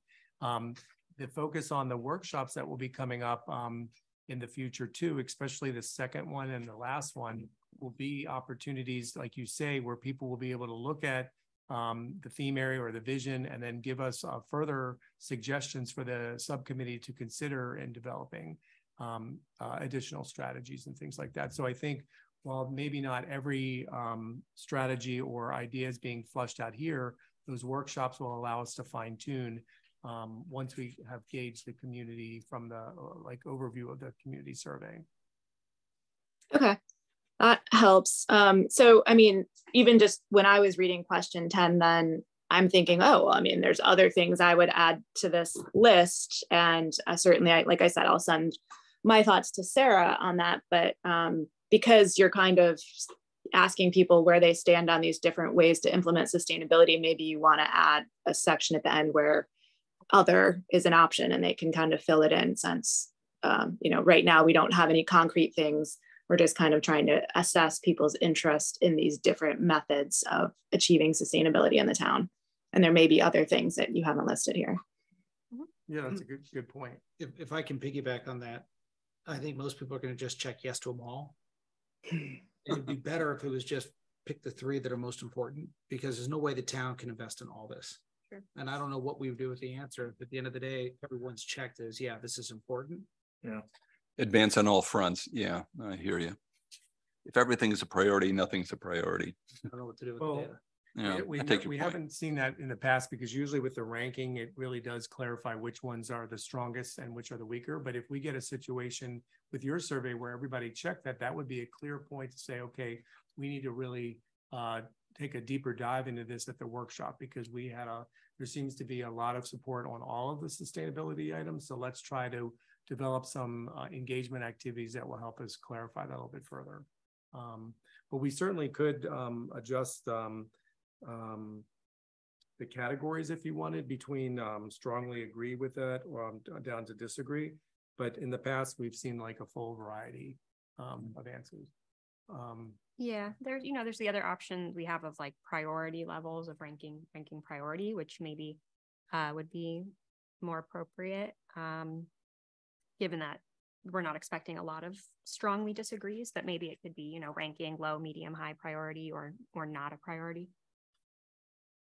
Yeah, I mean, that's something, do you think we should change question 10 to more of a problem, like reduce it down a little bit and maybe make it more of a ranking? Or do you feel like it might be good to kind of gauge everybody's initial reaction to whether it was strong or weak, and then maybe we could have a follow-up on ranking them? Well, I guess I would say that like 10 kind of jumps, like I would argue, like a middle ground of, because I think in the previous, like a lot of the other questions are sort of, how does this impact my lifestyle? Mm-hmm. And then to Commissioner Nielsen's point, these are kind of jumping to solutions. Yeah. And so I think like I might even say, like, are you frustrated with how often your power goes out? Are you, Let's say yes. I guess my point is like there's lack of access to power. Like, so I think it's more like some of the experiential elements, like, and if because these are mostly solution, I actually think it should be kind of at the tail end of the presentation because I feel like a lot of it is kind of how are you living today? Because it just seems like a lot of specificity. Mm-hmm. The other thing I would say is I have a note here that, and it's a kind of a macro thing, but like I've had some people tell me, oh, the town's spending too much money and our taxes are going up because the town's putting too much into resources. So I don't know where that sentiment would come in here. And I guess it says, later on we say people are going to move out because of cost of living or something, but there might be something like where the town is investing, from a stack rank perspective, should it be in schools, like facilities, Okay. Because I think sometimes these sustainable and resilience investments, they look expensive up front, but then they actually pay rewards because it reduces the flooding costs, for example. Yeah. One other question we might want to put in there.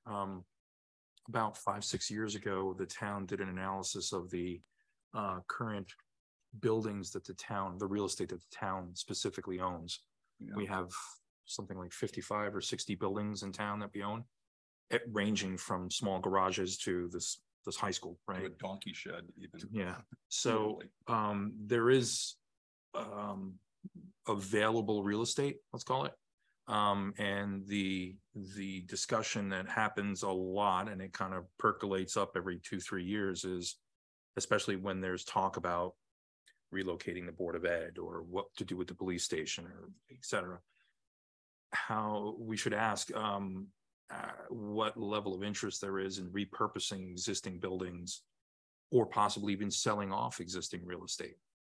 Kind of get the town's feedback on how to use that real estate more effectively.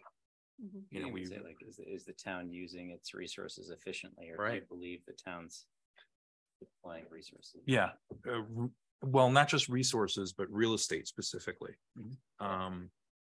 You know, we just went through an issue where the Board of Ed, there are only 30 people in the Board of Ed, something like that. And they were in a rental space here in town that we had a long lease on, that we just renovated the space for them. And the first selectman decided to buy a building on the other side of town and move them into it. So now we've added to the stockpile of town buildings where we could have renovated something else in the existing stockpile and put 30 people in there. $6 million. Huh? $6 million, right? For what? The new Yeah. building. Not including the renovations. Condo building, yeah. Right.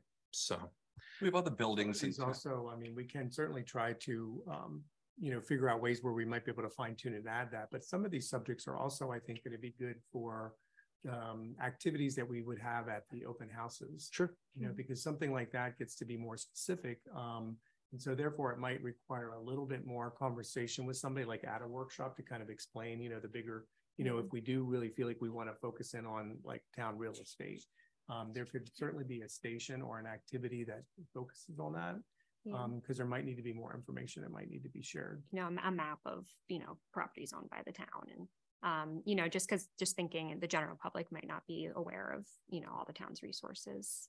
that exists. There's a report on the website. Okay. I think it's on there still. I think the plan you're talking about is from like 2011. Oh, no, it's newer than No. that. You're not talking about the facilities master plan?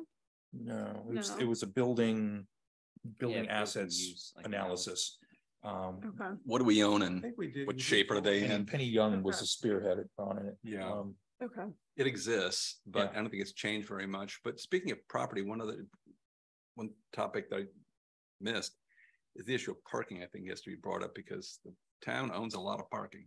It's question 15. Yeah, I think we need to up it a bit, frankly, because that's Parking is easy. Like, Yeah. you might want to say like parking is easy and priced appropriately or something, or.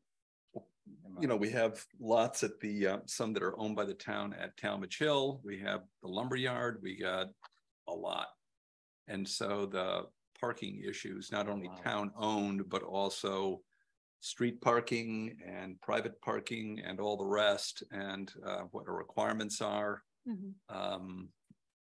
Yeah, I mean, I think that's. We may really want to what up we're the hoping ante a to bit on that. Gain in question 15, but we can fine tune the answers. I mean, the things and then other questions. But then again, that could be a follow-up that would come out of the survey for a, you know, a future engagement activity. And this is macro, I think, again, I have some nits that I think following other leads, I'm going to send an email, but I'm interested in my fellow commissioners' point of view on this idea of maybe, like I mentioned, question 13. Thank you. So like I mentioned, kind of calling out education. The other topic that I thought we might want to call out separately is like cultural facilities. You have one where you concatenate like entertainment cultural facilities. And I would say like, does Duquesne have appropriate cultural facilities? Because like you could put like the Carriage Art Barn, you could put the library, you could put performing arts, like, you know, theater that we just Theater, yeah. that we put money into, Town players. or even the Glass House in terms of a museum or Grace or historical society. So I would say like, and we put a lot of effort in that. So I could see it. It's just, to my mind, it's more than just a sub bullet on a question, because I think it's kind of adjacent to education, but a little different. And what was the specific Do we have question? enough or do we need more? Yeah. Yeah, like, do we need to buy a gas station? Yeah, For example. And tear it down. I don't know where I came up with that idea. Rumors, you're gonna get the whole block. But if there is a separate section on cultural and historic issues, this would be a topic to include in that and expand it a bit. There are a lot of cultural groups. yeah, There's we're gonna a chamber separate music group. natural. There are a lot of groups in town. Yeah. Performing arts. Performing arts, Summer Theater New Canaan, Yeah. and on and on. So, yeah, that would be, I do again, want and to a circle back. specific topic on that, I think. The expanded bill. I do want to circle back to possible launch date, because I know we were talking about that and then we kind of moved away, because I think it is kind of crucial for us all to kind of agree I hear you. when it is. I don't know what's the due date. So, Monday, the 18th is one date, and then like Or- September 11th. Yeah. I would it move could it be- up. or unless you feel like a Wednesday or something that would be okay for the town. I mean, really either the 11th because it's a Monday, or the 18th because it's a Monday, or the 15th because it's kind of like a middle, date. Something newer. It's just that it's a Friday. Penny Young. For a Friday, a lot of people skedaddle a lot of weekends. My own view is that start earlier and lengthen different. Okay, so you want us to start? on My view is September would 11th and be, run it hold on, until the 30th. would be probably September, hold on. For the survey to September complete. 11. Yeah. And you would want the survey completed and be able to digest the findings of it before holding your first roundtable or public Yeah. session, right? Yes. Which Yep. would be that end of October. So that would give us, 2 Okay. weeks. Or And then so we to- want to share that with you before we go to that open house as well. So, I'm yeah. thinking planning of meetings and so forth. We have to notice them. I want to ensure that it's picked on a date where commissioners can attend and so on. So I have my own logistical issues to deal with. So if we assume for this, just for discussion's sake, that it is sent out on the 11th and it is returned, or the drop dead date is what, the 29th-ish, that's a Friday, Mhm. that's 3 weeks. Sure. Then would there be potentially a meeting of this subcommittee and call it first week in October, let's say it on the Yeah. 5th, it's a Thursday. Yeah, we would want to Gives you do a couple earlier. days to get your ducks in a row, and then we would be able to talk about that. And I think better plan next steps as we are better informed, I would hope. Exactly. Yeah. Is there a date in October for a public workshop or anything we should avoid? So we have a commission I'll- meeting on the 24th, I think. Yes, we do. And then I have, for a subcommittee meeting, I currently have the room reserved for Wednesday, the 11th of October. So I need advance notice for reserving the rooms, because if other commissions have the Yeah, room reserved yeah. or the other meeting rooms. That would probably be okay, if that's okay with you. We would come back together with the results on the 11th rather than the 5th. I think that For the works. subcommittee? We already have the 11th, so I think it's on people's calendars at this point. So at least for this subcommittee. And then we meet on the 5th and then report back to the broader commission on the 11th. Is that what it is? No, Well, the Board of Commissioners, the 24th, that's Oh, okay. the regular P and Z meeting. Got it. So this would be prior to that meeting. Makes sense. We could do it on the 11th unless that's what's happening on that. What, and as far as starting to frame in a date for that first community open house, we'll want to avoid any other kind of, meetings. But which days are usually most of the town's meetings? On like Tuesdays and Wednesdays, or are they always on Wednesdays? Varies. It's all over the It is all chart. Monday through Thursday. It's all over the place. So maybe what we Unfortunately. need to do is maybe target either the 24th or the 26th for the community open house, but then you would need to check internal calendars to see which day might be better. The 24th is 24th definitely is a P and Z commission That's- meeting, so yeah, that's our regular meeting. 26. I'm actually out of town that whole week. Or do you want to move it to We the next week, like the 1st or the 2nd of November? Do we- No. I think so. I mean, Dan, you're just an all. Right after Halloween, that's always No, I know. tricky. So I'm not gonna be here for the regular Yeah. meeting. I mean, the 23rd or the 25th? Monday or Wednesday? That might work. What's happening? Anything? Commissioner Remy, you're out the whole week, so that deals with that. Oh, What's I on see that? what you're saying. I mean, he's just an alternate for this purpose, so it's not. Yeah, I can read the no Cliff offense, Notes. Dan. 23rd, okay. 25th is None to taken. be sort of the community engagement thing. Sorry, say that again. 24th or 25th would be the, you know, Yeah, it would be the open house. Not yeah. the 24th though. No, can't be Not the 24th. not the 24th. The but that would 23rd. be, here's the results. Let's talk.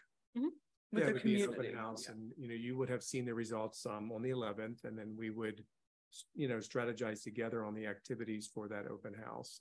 One of them would be just sharing information with folks about the POCD process, but then also sharing the community survey results and then getting some more feedback from them. Where would that likely be located? What are the thoughts? So I think Lapham would make sense. The only issue is I've heard the acoustics for actual meetings is not great in there.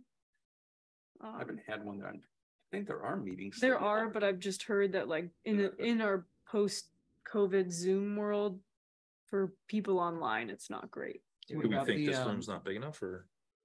I guess, Well, I mean, for the would an open house work yeah, in a we room want to like be able this? to have like a room that's kind of fairly large, where we can move tables and chairs and things like that, so that we can set up stations on the different potential subjects that we might want.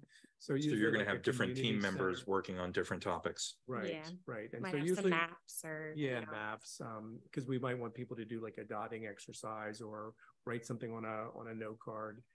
So usually like a community center or a community room works Would really be well. Contentious to have it at the library and the multi-use room there. Like that's a pretty big space. Is it a flat open? I haven't been in it yet. Yeah. My daughter took Yeah, it's pretty big. referee training there. It's and they actually have like a wall that can open up. It's Mhm. Yeah.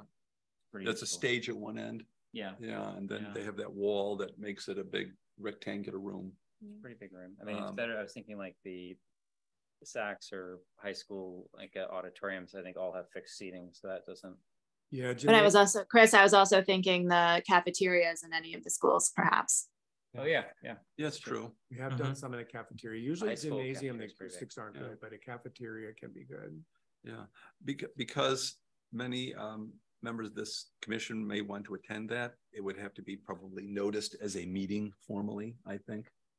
I think the cafeteria, the high school cafeteria, might be a great Be a option. POCD meeting. I mean, we POCD. already have we technically have a quorum right now for the Planning and Zoning Commission, so like, we're noticing it as a POCD subcommittee meeting. Formally, because we don't want to trip over a technicality. No, I mean that's fine. So Yeah, I 'cause would you think, would be greatly encouraged to attend. yeah, Yeah. I think maybe we might even formally make it that just for legality purposes. And also because I think the members of the community not only would want to speak with you, but they want to talk to ultimately the people who are going to have to stick a pin in an answer, which is us. And I think they would expect us to be available to answer any questions they have, Yeah. I would think. I have a question. For the open house, would we want to have a formal presentation element to it and then have sort of open hours if people want to come later, there's still, information up, we're still there to talk, they can, or, what do you think would be the best format? I think that's reasonable. I would coordinate with Ms. Carey as far as the logistics, because she needs to publish it and all that Yeah. kind of Yeah. stuff formally. But let's say there's an introduction. Thank you for coming. We're going to hear from SLR. You would have a brief review of some of the information and then mention the various stations and so forth you would have around, and maybe an hour later or hour and a half later saying we're going to have a summary. Once you've sort of learned a few things, we'd be happy to answer your questions. How's that sound, commissioners? Something like that? I mean, what you read at the beginning of this meeting, or maybe a shortened version of the bigger one that you read at kickoff, like I think the fact that this commission's guiding the process, but we want input from you, the community, is a really important statement to make.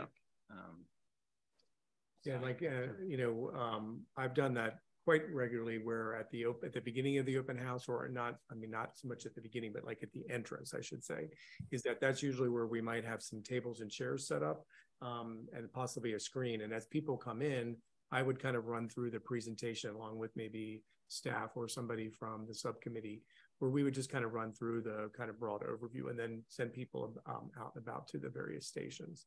That way, it allows for people to come at 4 o'clock or 5 o'clock or 6, and I can make sure that they're being instructed just like anybody, no matter what time they come. I would think though, there would have to be some time during that event where the principals would be available to respond to questions or ideas from the community. They're going to want some more formal input opportunity, I think. And that probably would be towards the end. So somehow we would need to notice folks that the intended structure is going to be this, and towards the end, there will be a dedicated time for the POCD subcommittee and for the consultants to answer your questions and listen to your ideas and input. Public. The community will demand it, I think, frankly. Well, the justifiably so. The stations would be where they would be giving their input. But I think what you mean is that there would be a summary opportunity, like where we would kind of wrap it up at the end, if anybody stayed the whole time, because some people might come and come and go. But there definitely would be a report out that because we would write a summary report that would be available and could be posted on the project website of the survey. I mean, not only the survey results, but then the workshop results as well for anybody that may have left. One of the great things about the open house, in addition to allowing people to kind of come at a convenient time for them, but there always ends up being a lot of conversations. Neighbors talk with neighbors, people meet new people, they interact with you. And then most of the experiences that we've had is that people leave with a positive attitude of the event because it was social, and they interacted and they engaged with their community and friends and family and stuff like that. And so that kind of builds positive momentum into the situation. Is there a budget for catering? Because it's feed them and they will come. I'm not making a joke here. I was going to jokingly say, feed them. If you have cookies and water, it makes it even better. But Yeah, We'll find it in the budget if we have to. because obviously that helps with the social aspect as well. Yeah, I think we would want something. I know in corporate world, when you do these poll surveys, a lot of people just feel like it's captured at one time and then shoved in a drawer and never looked at again. Is there an opportunity to do a report card on what was achieved from the POCD efforts 10 years ago, so they see that there's real impact, the input they're giving? That's a good idea. I mean, I like that idea. We're obviously reviewing that, and I know that in our plan that we'll prepare with you this time, we do want to make sure that there's an implementation matrix so that can be used going forward to kind of track and maybe put in a recommendation that there is maybe the subcommittee continues working on the implementation of the POCD. I don't know if that was embedded too much in the past process, but we can certainly talk to Sarah about how we might be able to do a more formal report or check-in as we analyze the existing POCD.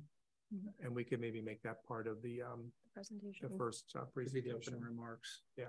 I don't think is there an implementation matrix or anything like that? There is, but it was never, tracked if it was followed through with or not.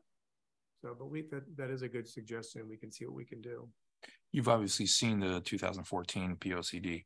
Do you think you'll be building on it or scrapping it and starting fresh in terms of the organizational structure of the POCD? I think, because that was part of in the very beginning of my presentation, I talked about how we would be analyzing that and building on it. Obviously, we'll need your direction on that, but we'll definitely want to use that as a base. Because in my observation of looking at it, I think there's obviously a lot of very good goals and overarching strategies that are still relevant.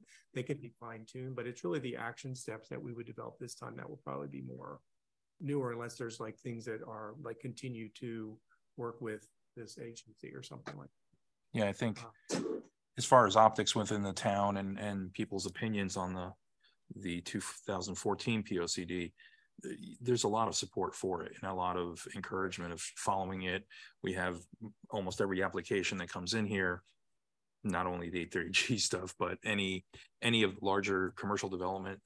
There's always a part of the presentation where they note how they're satisfying the POCD recommendations. Right. So there's a faith that the town has in the structure and the guidance that the POCD provides. Definitely. And I think it would work better to be able to tell the townspeople we've got the 2014 and we're going to build on it. We're going to have a new end product at the end, Right. but that's our starting point and we're just going to make it better.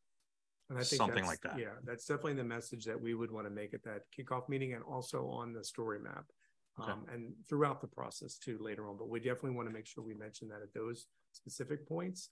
And, you know, I will work with you very closely as we start to develop the goals and strategies and actions and making sure that we're taking a look at the, you know, we'll build like a database of the existing ones and then we'll see where they're moving to in the new format, so that they can be, you know, people can understand like where things might have gotten moved to, which is very typical of what we do with like, say like a zoning code update. We build like an annotated outline to make sure that with the new organization, things are being tracked very carefully where they're moving to. Yeah, I personally would like to have something as actionable as possible. What I want to avoid is a seagull type consultancy engagement.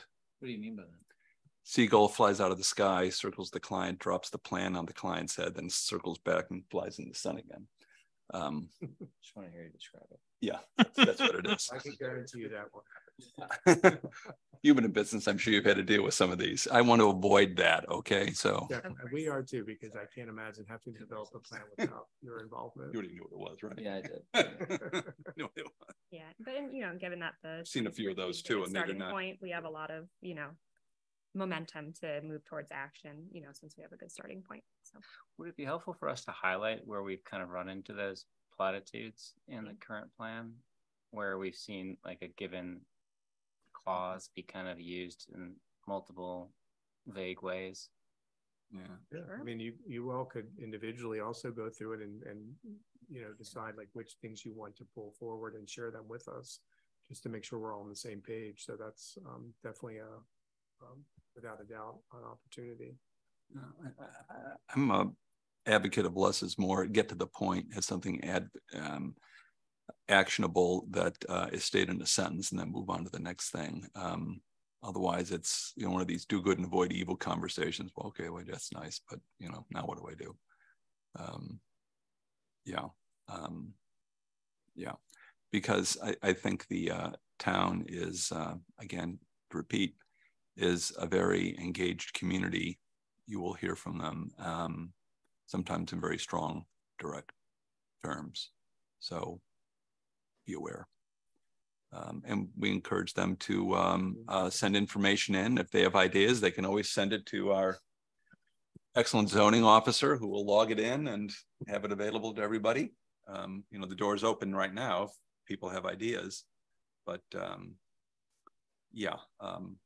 What I want to avoid in this whole thing is that that's the wrong way to say that. What I want to ensure is that everyone walks away and says, okay, my voice was solicited, my voice was heard. Not necessarily that my voice was written into it, but you know, it was duly considered and thoughtfully considered.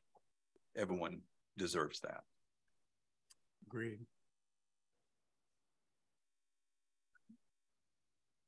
Okay. Are there any members of the public here who would like to comment? So I would open it up. Is anyone on Zoom? There's no one on Zoom. Nope. No one on Zoom I'm good. Except us. I'm sorry, Commissioner Turner, you've been quiet. Any comments you would like to share? I have been quiet. No, I agree with everything that has been discussed, and I think, you know, there's some very good points. And I'm excited to you know, get into the next meeting and move this thing forward with everybody. Any further comments from my fellow commissioners? I just on our website, just housekeeping, we've got a file or a folder for POCD request for proposals, and then we have the request for proposal in there. Yeah, we should probably clean that out and just title it 2024 POCD, since moving forward we'll be able to drop presentations and examples and everything in there and just keep it organized. It's a good idea. Thank you, Commissioner. Yeah, and that's where, you know, the link to the project website will be most likely all of made, that can be in there. and so that'll be updated then. Sure. At that point. We should probably put their proposal to us, the winning proposal of how you're going to do it in there as well. okay. Yeah. Yeah, like just so the townspeople know your firm, know the qualifications, that'll come up rather than just going to your website and trying to hunt and peck. That's a good idea. They'll see it. It's a good idea. I mean, it might even make sense to just think about maybe putting like a bit of an education in that. Like, what is a POCD? Like, what is it meant to do? Well, that's what the story map will do. The story map Okay. that you'll be seeing very soon will have that, you know, an introduction. It will talk about, you know, what is a POCD? What are the state mandates? What, you know, what did you do previously? So there'll be links to the existing plan. You know, we're gonna be talking to Sarah next week on that, and we're hoping to have some interaction on the project website as well. You know, where there will be maybe in addition to the link for the survey, but maybe some other engagement opportunities too. It might be like a question of the month or something like that, where people could check in, or maybe there might be a map of like where people could, you know, give input about certain development opportunities or problems or something like that. But we'll continue to work with you closely on that. The story map is a continuing work in progress where we set it up, but we can continue to update it throughout the whole process. So, you know, we can revise it on a monthly basis or update it depending on, you know, what the needs and are and what we've all talked about. Yeah. So, you know, the survey result, the, you know, initial data findings when we have the data book. So sort of the interim work products. Announcements for the for the workshops, and then workshop results and things like that. So even though we'll try to get it posted in early September, so it will be ready for the launch of the survey, you know, if you see things like with the text or you want it more explained, we can work with you on that and continue to revise it on a weekly basis. So that's the one thing that's good about the story map. It's easy to advise and add to. So just to, I guess, wrap up with what we've talked about. If you know, again, thank you for all the quality, you know, conversation and discussion and points about the survey. Please continue to take a look at it though over the next week if you have additional comments, and get them to Sarah. I think we talked about maybe by next Friday, and then Sarah will share them with us, and then we'll make the final version and share back to you all. I think we're targeting the September 11th launch date. So Sarah will also talk with you real carefully about all the, you know, getting all the notification and all that lined up. When is your meeting in September? 4th Tuesday. Yeah, 4th Tuesday of the month is almost always, except maybe like Christmas, you know, they have to move. November and December typically. Okay, so that's the only meeting that you're having in September. P&Z meeting, yes. Yeah. Oh, no, I meant the subcommittee. Oh, sorry. We can have that when necessary. We have the room booked for the 13th, but that doesn't really match up well with our target, so we can adjust as needed. Okay, well, we'll talk about that. Yeah. I mean, maybe what we do is we come together and you know, make, you know, the survey is out there, but we want to just make sure that everybody's getting the word out and stuff like that. But we can talk if we feel that there's a need. If not, we know for a fact that we'll be communicating through email, and then also coming together on October 11th to talk about the survey results. Well, let's write that down. Oh, October. So October 11 is, it's wrong month. That is a hard date. Okay, POCD. I have it down. Just, it is impossible for you to over communicate with us. Okay. Okay. Yeah.